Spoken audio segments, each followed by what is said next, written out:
Punjab TV का खास news bulletin देख रहे तमाम दर्शकों का स्वागत है। मैं हाँ तुहाडे नाल सिमिता लीवाल। खबरों ते नज़र मारांगे पर पहला रुख करते हैं सुर्खियां वाल। अटल जी की 101वीं जयंती ते वड्डा तोहफा प्रधानमंत्री मोदी वालों राष्ट्र प्रेरणा स्थल का उद्घाटन। 65 एकड़ च फैलिया है विशाल कंपलैक्स। वीरबाल दिवस से 20 बच्चों को पुरस्कार देंगे राष्ट्रपति द्रौपदी मुर्मू। प्रधानमंत्री भी रहेंगे मौजूद।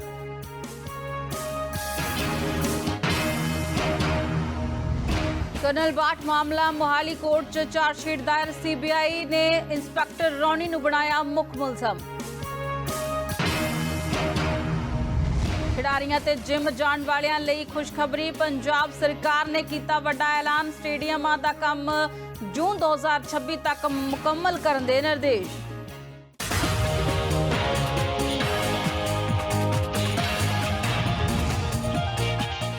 हुण खबरां विस्तार दे नाल।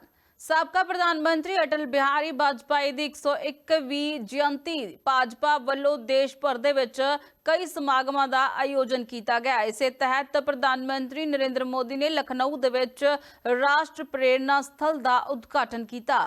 भारत रत्न ਅਤੇ ਸਾਬਕਾ प्रधानमंत्री अटल बिहारी वाजपेयी की 101वीं जयंती के मौके ते देश भर में उन्होंने श्रद्धांजलि भेंट कीतियां गईयां। इस खास मौके ते प्रधानमंत्री नरेंद्र मोदी ने उत्तर प्रदेश की राजधानी लखनऊ में एक विशाल और शानदार यादगार राष्ट्र प्रेरणा स्थल का उद्घाटन किया। यह यादगार आने वाली पीढ़ियों लई देश भगती और सेवा की प्रेरणा का केंद्र बनेगी। साथियों, थोड़ी देर पहले मुझे यहां राष्ट्र प्रेरणा स्थल का लोकार्पण करने का सौभाग्य मिला है। ये राष्ट्र प्रेरणा स्थल उस सोच का प्रतीक है जिसने भारत को आत्मसम्मान, एकता और सेवा का मार्ग दिखाया है। डॉक्टर श्यामा प्रसाद मुखर्जी, पंडित दीनदयाल उपाध्याय जी और अटल बिहारी वाजपेयी जी, इनकी विशाल प्रतिमाएं जितनी ऊंची है, इनसे मिलने वाली प्रेरणाएं उससे भी अधिक बुलंद है। अटल जी ने लिखा था, नीरवता से मुखरित मधुबन, परहित अर्पित अपना तन मन, जीवन को शत शत आहुति में जलना होगा, गलना। दस दिए कि इत्थे अटल बिहारी वाजपेयी दे नाल डॉक्टर श्यामा प्रसाद मुखर्जी और पंडित दीन दयाल उपाध्याय दियां शानदार कांसी दियां मूर्तियां स्थापित कीतियां गईयां हन। इस स्थान ते एक अति आधुनिक अजायब घर भी बनाया गया जो इन्हां तीन राष्ट्र निर्माण नेतावां दे योगदान नूं दर्शाउंदा है। राष्ट्रपति द्रौपदी मुर्मू वीरबाल दिवस के मौके ते देश के ਵੱਖ-ਵੱਖ राज्यों के 20 बच्चों को उन्होंने शानदार और साहसिक काम लिए प्रधानमंत्री राष्ट्रीय बाल पुरस्कार प्रदान करेंगे। महिला ते बाल विकास मंत्रालय 26 दिसंबर को राष्ट्रीय पद्धर ते वीरबाल दिवस मनाएगा। राष्ट्रपति द्रौपदी मुर्मू वीरबाल दिवस के मौके ते देश के ਵੱਖ-ਵੱਖ राज्यों के 20 बच्चों को उन्होंने शानदार और साहसिक काम के लिए प्रधानमंत्री राष्ट्रीय बाल पुरस्कार प्रदान करेंगे। इस मौके प्रधानमंत्री राष्ट्रीय बाल पुरस्कार उन्होंने बच्चों को दिते जाएंगे जिन्होंने ਵੱਖ-ਵੱਖ खेत्रों के शानदार प्रदर्शन किया है। यह वकारी राष्ट्रीय पुरस्कार हर साल उन्होंने बच्चों को दिता जाता है जिन्होंने शानदार प्राप्तियां कीतियां हन। अधिकारिक जानकारी के अनुसार श्रीमती मुर्मू विज्ञान भवन विखे आयोजित एक विशेष समारोह में पुरस्कार प्रदान करेंगे। यह पुरस्कार देश के 18 राज्यों के 20 बच्चों को बहादुरी, कला और सभ्याचारक वातावरण, समाज सेवा, विज्ञान और तकनोलॉजी के खेडों के खेत्रों के उन्हों की असाधारण उत्तमता की प्रदान किए जाएंगे।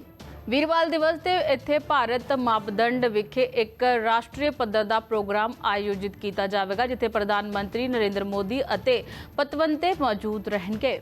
ਇਸ ਸਮਾਗਮ ਦੌਰਾਨ ਪੀਐਮ ਮੋਦੀ ਰਾਸ਼ਟਰਪਤੀ ਪੁਰਸਕਾਰ ਪ੍ਰਾਪਤ ਕਰਨ ਵਾਲੇ ਬੱਚਿਆਂ ਅਤੇ ਨੌਜਵਾਨਾਂ ਨੂੰ ਸੰਬੋਧਨ ਕਰਨਗੇ ਅਤੇ ਰਾਸ਼ਟਰ ਨਿਰਮਾਣ ਵਿੱਚ ਨੌਜਵਾਨਾਂ ਦੀ ਭੂਮਿਕਾ ਨੂੰ ਉਜਾਗਰ ਕਰਨਗੇ। ਇਹ ਪ੍ਰੋਗਰਾਮ ਬਹਾਦਰੀ, ਲਗਨ ਅਤੇ ਨਿਰਸਵਾਰਥ ਸੇਵਾ ਤੇ ਪ੍ਰੇਰਨਾਦਾਇਕ ਕਹਾਣੀਆਂ ਨੂੰ ਪ੍ਰਦਰਸ਼ਿਤ ਕਰੇਗਾ, ਜੋ ਬੱਚਿਆਂ ਤੇ ਨੌਜਵਾਨਾਂ ਲਈ ਪ੍ਰੇਰਨਾਦਾਇਕ ਹੋਵੇਗਾ ਅਤੇ ਵਿਕਸਿਤ ਭਾਰਤ 2047 ਦੇ ਦ੍ਰਿਸ਼ਟੀਕੋਣ ਅਨੁਸਾਰ ਸਸ਼ਕਤ ਤੇ ਜ਼ਿੰਮੇਵਾਰ ਨਾਗਰਿਕ ਬਣਾਉਣ ਲਈ ਸਰਕਾਰ ਦੀ ਵਚਨਬੱਧਤਾ ਨੂੰ ਦੁਹਰਾਏਗਾ। ਮਹਿਲਾ ਤੇ ਬਾਲ ਵਿਕਾਸ ਮੰਤਰੀ ਅੰਨਪੂਰਨਾ ਦੇਵੀ ਇਸ ਸਮਾਗਮ ਵਿੱਚ ਸਾਰਿਆਂ ਦਾ ਸਵਾਗਤ ਕਰਦੇ ਹੋਏ ਸਵਾਗਤੀ ਭਾਸ਼ਣ ਦੇਣਗੇ। ਵੀਰਵਾਲਕ ਦਿਵਸ ਮੌਕੇ ਆਯੋਜਿਤ ਸਮਾਰੋਹਾਂ ਵਿੱਚ ਦੇਸ਼ ਭਰ ਦੇ ਸਕੂਲੀ ਬੱਚੇ ਪ੍ਰਧਾਨ ਮੰਤਰੀ ਰਾਸ਼ਟਰੀ ਬਾਲ ਪੁਰਸਕਾਰ ਪ੍ਰਾਪਤਕਰਤਾ ਤੇ ਹੋਰ ਪਤਵੰਤੇ ਹਿੱਸੇ ਲੈਣਗੇ। ਭਾਰਤ ਦੀ ਅਮੀਰ ਸੱਭਿਅਤਾ ਦੀ ਵਿਰਾਸਤ ਅਤੇ ਬਹਾਦਰੀ ਦੀ ਭਾਵਨਾ ਨੂੰ ਦਰਸਾਉਂਦੇ ਸੱਭਿਆਚਾਰਕ ਪ੍ਰਦਰਸ਼ਨ ਜਸ਼ਨਾਂ ਦਾ ਇੱਕ ਪ੍ਰਮੁੱਖ ਹਿੱਸਾ ਹੋਣਗੇ। ਸੀਬੀਆਈ ਦੇ ਵੱਲੋਂ ਕਰਨਲ ਪੁਸ਼ਪਿੰਦਰ ਬਾਠ ਤੇ ਹਮਲੇ ਦੇ ਮਾਮਲੇ ਵਿੱਚ ਮੋਹਾਲੀ ਅਦਾਲਤ ਦੇ ਵਿੱਚ ਪੰਜਾਬ ਪੁਲਿਸ ਦੇ 4 ਅਧਿਕਾਰੀਆਂ ਵਿਰੁੱਧ ਚਾਰਜਸ਼ੀਟ ਦਾਖਲ ਕੀਤੀ ਗਈ ਹੈ। 4 ਅਧਿਕਾਰੀਆਂ ਤੇ ਕਈ ਇਲਜ਼ਾਮ ਲਗਾਏ ਗਏ ਹਨ, ਜਿਨ੍ਹਾਂ ਵਿੱਚ ਗੰਭੀਰ ਸੱਟਾਂ ਪਹੁੰਚਾਉਣ ਅਤੇ ਗਲਤ ਤਰੀਕੇ ਦੇ ਨਾਲ ਹਿਰਾਸਤ ਦੇ ਵਿੱਚ ਰੱਖਣ ਦੇ ਇਲਜ਼ਾਮ ਸ਼ਾਮਲ ਨੇ। ਚਾਰਜਸ਼ੀਟ ਦੇ ਅਨੁਸਾਰ ਇੰਸਪੈਕਟਰ ਰੌਨੀ ਸਿੰਘ ਇਸ ਮਾਮਲੇ ਵਿੱਚ ਮੁੱਖ ਮੁਲਜ਼ਮ ਹੈ। ਸੀਬੀਆਈ ਨੇ ਕਰਨਲ ਪੁਸ਼ਪਿੰਦਰ ਸਿੰਘ ਬਾਠ ਨਾਲ ਕੁੱਟਮਾਰ ਮਾਮਲੇ 'ਚ ਮੋਹਾਲੀ ਕੋਰਟ 'ਚ ਪੰਜਾਬ ਪੁਲਿਸ ਦੇ 4 ਅਧਿਕਾਰੀਆਂ ਦੇ ਖਿਲਾਫ ਚਾਰਜਸ਼ੀਟ ਦਾਖਲ ਕਰ ਦਿੱਤੀ ਹੈ। 4 ਪੁਲਿਸ ਮੁਲਜ਼ਮਾਂ ਤੇ ਗੰਭੀਰ ਸੱਟ ਪਹੁੰਚਣ ਤੇ ਗਲਤ ਤਰੀਕੇ ਨਾਲ ਨਜ਼ਰਬੰਦ ਸਮੇਤ ਹੋਰ ਧਾਰਾਵਾਂ ਲਗਾਈਆਂ ਗਈਆਂ ਹਨ। ਚਾਰਜਸ਼ੀਟ ਦੇ ਮੁਤਾਬਕ ਇੰਸਪੈਕਟਰ ਰੌਨੀ ਸਿੰਘ ਇਸ ਮਾਮਲੇ 'ਚ ਮੁੱਖ ਦੋਸ਼ੀ ਹਨ। ਹਾਲਾਂਕਿ ਚਾਰਜਸ਼ੀਟ 'ਚ ਕਤਲ ਦੀ ਕੋਸ਼ਿਸ਼ ਕਰਨ ਦੀ ਕੋਈ ਧਾਰਾ ਸ਼ਾਮਲ ਨਹੀਂ ਹੈ। ਕਰਨਲ ਪੁਸ਼ਪਿੰਦਰ ਸਿੰਘ ਬਾਠ ਨਾਲ ਕੁੱਟਮਾਰ ਮਾਮਲੇ 'ਚ ਸੀਬੀਆਈ ਦੇ inspector Ronnie Singh, Harry Boparai ਤੇ ਹਰਜਿੰਦਰ ਢਿੱਲੋਂ ਸਮੇਤ 4 ਪੁਲਿਸ ਇੰਸਪੈਕਟਰਾਂ ਦੇ ਖਿਲਾਫ ਐਫਆਈਆਰ ਦਰਜ ਕੀਤੀ ਗਈ ਸੀ। ਐਫਆਈਆਰ 'ਚ ਭਰਤੀ ਨਿਆਂ ਪ੍ਰਣਾਲੀ ਦੀ ਧਾਰਾ ਵੱਖ-ਵੱਖ ਧਾਰਾਵਾਂ ਲਗਾਈ ਗਈ ਸੀ। ਬਾਅਦ ਦੇ ਵਿੱਚ ਜਾਂਚ ਦੌਰਾਨ ਇਹ ਇੱਕ ਹੋਰ ਇੰਸਪੈਕਟਰ ਦਾ ਨਾਮ ਵੀ ਸਾਹਮਣੇ ਆਇਆ, ਜਿਸ ਨੂੰ ਬੀਐਨਐਸ ਦੀ ਧਾਰਾ 299 ਤੇ 191 ਤਹਿਤ ਨਾਮਜ਼ਦ ਕੀਤਾ ਗਿਆ ਸੀ।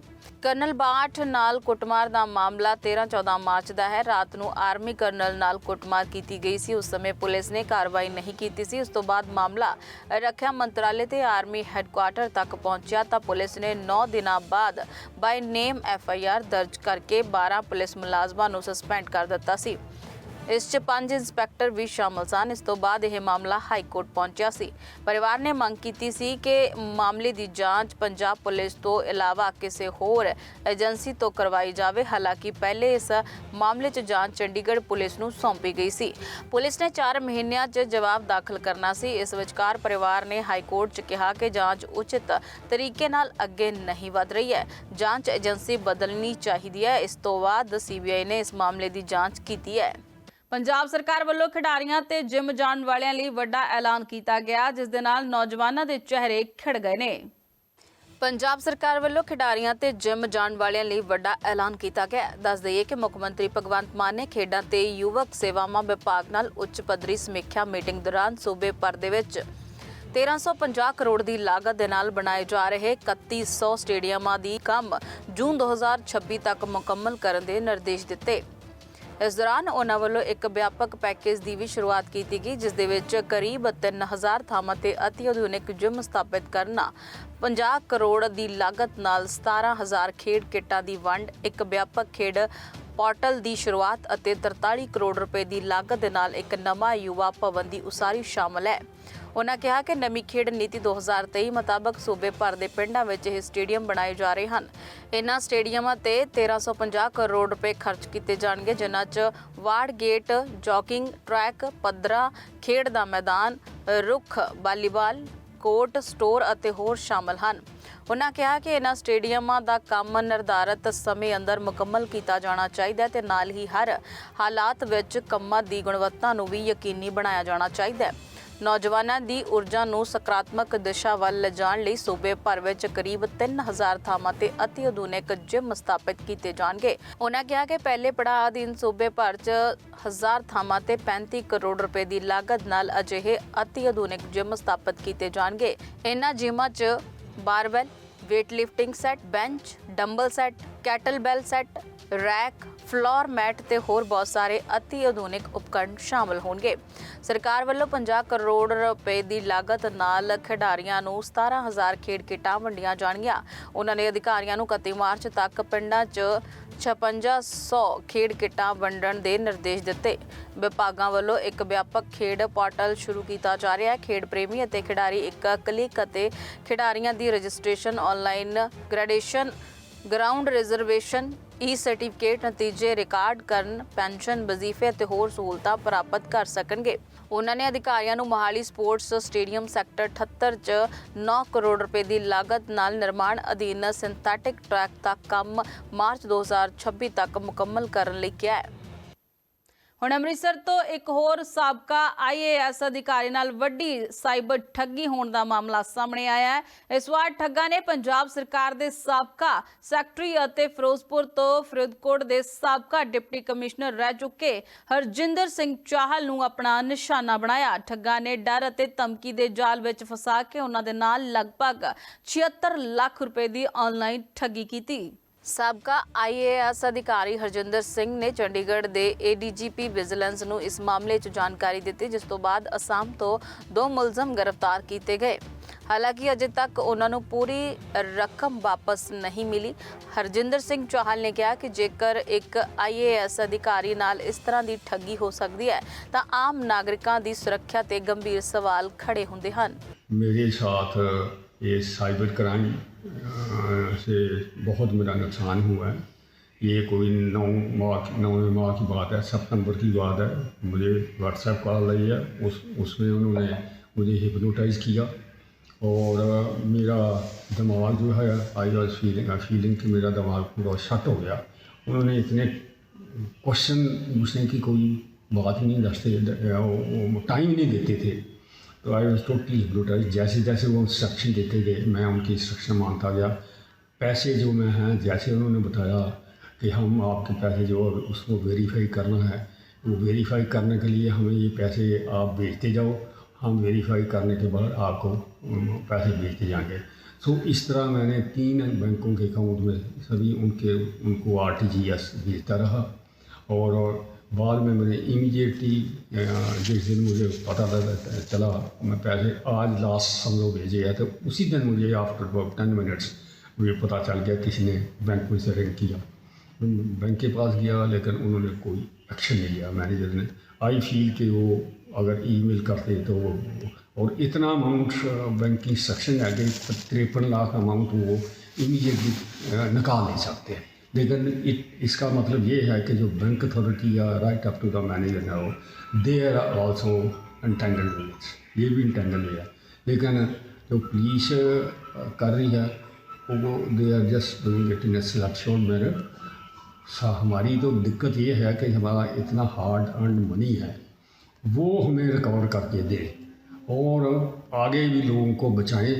मेरे जैसे और भी बहुत लोग हैं, मैं तो शायद पता नहीं कैसे बर्दाश्त कर गया हूँ इतना अमाउंट, लेकिन ये गवर्नमेंट का कसूर है। मैं दस दईए कि इसे तरह ही पटियाला के साबका inspector general of police Amar Singh चाहल नाल भी ऑनलाइन ठगी हुई सी, जिस कारण उन्होंने खुदकुशी करने की कोशिश की सी, जो पटियाला के हस्पताल दे विच दाखल हैं। नਵੇਂ ਚੰਡੀਗੜ੍ਹ ਦੇ ਵਿੱਚ ਇਕੋ ਸਿਟੀ 3 ਸਥਾਪਿਤ ਕਰਨ ਦੇ ਲਈ greater Mohali area development authority ਨੇ ਤਿਆਰੀਆਂ ਸ਼ੁਰੂ ਕਰ ਦਿੱਤੀਆਂ ਹਨ। ਜ਼ਮੀਨ ਮਾਲਕਾਂ ਨੂੰ ਮੁਆਵਜ਼ੇ ਵੱਲੋਂ 4.27 ਕਰੋੜ ਤੋਂ 6.46 ਕਰੋੜ ਪ੍ਰਤੀ ਏਕੜ ਮਿਲਣਗੇ। ਇਹ ਰਕਮ ਗਮਾਡਾ ਦੁਆਰਾ ਜ਼ਮੀਨ ਐਕਵਾਇਰ ਕਰਨ ਤੇ ਉਹਨਾਂ ਨੂੰ ਦਿੱਤੀ ਜਾਵੇਗੀ। ਨਵੇਂ ਚੰਡੀਗੜ੍ਹ ਦੇ ਵਿੱਚ ਇਕੋ ਸਿਟੀ 3 ਸਥਾਪਿਤ ਕਰਨ ਲਈ greater Mohali area development authority ਨੇ ਤਿਆਰੀਆਂ ਸ਼ੁਰੂ ਕਰ ਦਿੱਤੀਆਂ ਹਨ। ਇਸ ਦੌਰਾਨ 9 ਪਿੰਡਾਂ ਵਿੱਚ ਲਗਭਗ 1700 ਏਕੜ ਜ਼ਮੀਨ ਐਕਵਾਇਰ ਕੀਤੀ ਜਾਵੇਗੀ। ਇੱਥੇ ਹਾਊਸਿੰਗ, ਕਮਰਸ਼ੀਅਲ ਅਤੇ ਇੰਸਟੀਟਿਊਸ਼ਨਲ ਸਾਈਟ ਬਣਾਈ ਜਾਵੇਗੀ। ਜ਼ਮੀਨ ਮਾਲਕਾਂ ਨੂੰ ਨਾ ਸਿਰਫ ਗਮਾਡਾ ਤੋਂ ਨਗਦ ਭੁਗਤਾਨ ਮਿਲੇਗਾ, ਸਗੋਂ ਉਸ ਨੂੰ ਲੈਂਡ ਪੂਲਿੰਗ ਦਾ ਵਿਕਲਪ ਵੀ ਦਿੱਤਾ ਜਾਵੇਗਾ। ਇਕੋ ਸਿਟੀ 3 ਦਾ ਪ੍ਰਸਤਾਵ 2016 ਵਿੱਚ ਰੱਖਿਆ ਗਿਆ ਸੀ, ਪਰ ਫੰਡਾਂ ਦੀ ਘਾਟ ਤੇ ਮਾੜੇ ਹੁੰਗਾਰੇ ਕਾਰਨ ਐਕਵਾਇਰ ਕਰਨ ਦੀ ਪ੍ਰਕਿਰਿਆ ਨੂੰ ਜੁਲਾਈ 2020 ਦੇ ਵਿੱਚ ਰੋਕਣਾ ਪਿਆ। ਇਸ ਨੂੰ ਬਾਅਦ ਦੇ ਵਿੱਚ ਅਗਸਤ 2022 ਦੇ ਵਿੱਚ ਦੁਬਾਰਾ ਸ਼ੁਰੂ ਕੀਤਾ ਗਿਆ।